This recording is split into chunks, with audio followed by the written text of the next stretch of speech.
Crenças e maldições. Você acredita? Caros irmãos e irmãs em Cristo, saudações missionárias.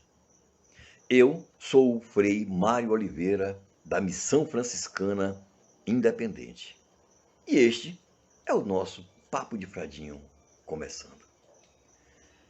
Gente, criaturas residentes no mundo mágico e apenas existentes em nosso imaginário, como por exemplo o saci, o curupira, o boto, o nego d'água e o famoso lobisomem, entre tantos outros, dão vida às nossas lendas e ao nosso folclore. E estão espalhados de norte a sul, leste a oeste desse nosso país, do litoral à floresta. São histórias que atravessam os anos, contadas de geração em geração, e que formam o que denominamos de crendices populares. Crendice é o nome pelo qual identificamos aquelas crenças absurdas, completamente contrárias à razão, à lógica, mas que, entretanto, também podem ser verdadeiras, coerentes, inteiramente dignas em serem aceitas. Porém, é bem da verdade, a grande maioria delas não passa de absurdos. Certamente não ouso tomar aqui para mim conhecimentos da psicologia, para aqui eu determinar motivos das origens dessas crendices, mas acredito que delírios, medos, alucinações, fanatismos religiosos e principalmente fantasias, sim, fazem com que as pessoas criem relatos dos fatos que lhes parecem estranhos, e daí para que esses relatos se transformem em boatos e daí a mitos, é um pulo. E não seria diferente com as crendices diretamente ligadas às religiões. De um nada aparecem lendas e crenças que se inserem na vida das pessoas e que são diretamente relacionadas às religiões, sem qualquer tipo de preocupação e de uma forma completamente precipitada. As pessoas vão associando suas experiências estranhas à sua fé professada. Mas o que nos fica como ensinamento é que as crendices populares compõem o alimento imprescindível às tradições culturais e religiosas. Ainda nesse nosso tempo tão decantado como um tempo futurista, um tempo de realismo, onde procuramos deixar as crendices como algo do passado ou apenas de povos ignorantes, encontramos muita gente completamente dependente desse comportamento quase irracional e que insiste em atribuir a causas sobrenaturais aquilo sobre o qual não detém qualquer domínio de conhecimento ou explicação.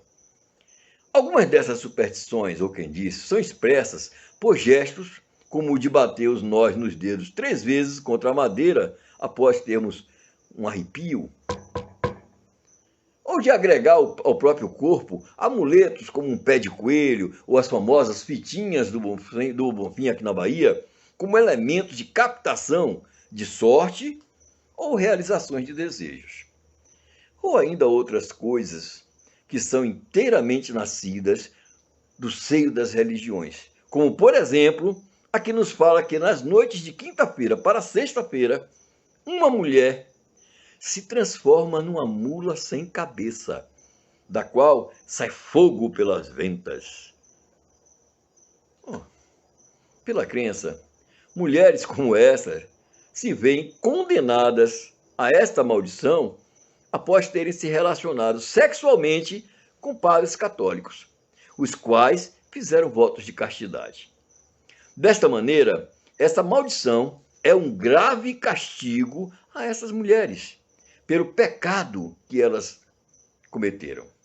Na versão mais divulgada dessa crendice, ficamos sabendo que após ser amaldiçoada por sua relação com o padre, a mulher passa a galopar completamente nua por entre povoados e ao amanhecer, já novamente em sua forma humana, ela é encontrada arrependida, em lágrimas e sem sequer se recordar dos fatos que ocorreram. Mas se formos analisar mais detalhadamente esse caso das mulas sem cabeças, veremos dois fatores bem interessantes. Presta atenção. O primeiro, eu pergunto, como que poderia uma mula estar em outra forma, senão nua? E talvez mais interessante ainda seja, na verdade, o que é um paradoxo. Pois como podemos entender algo que não tem cabeça ser provido de narinas e ainda por cima expelir fogo por elas? As lendas, as crendices, os mitos fazem de certa forma o conteúdo admirável, mágico, algo que, como afirmei acima, passa de geração para gerações, de avós para netos.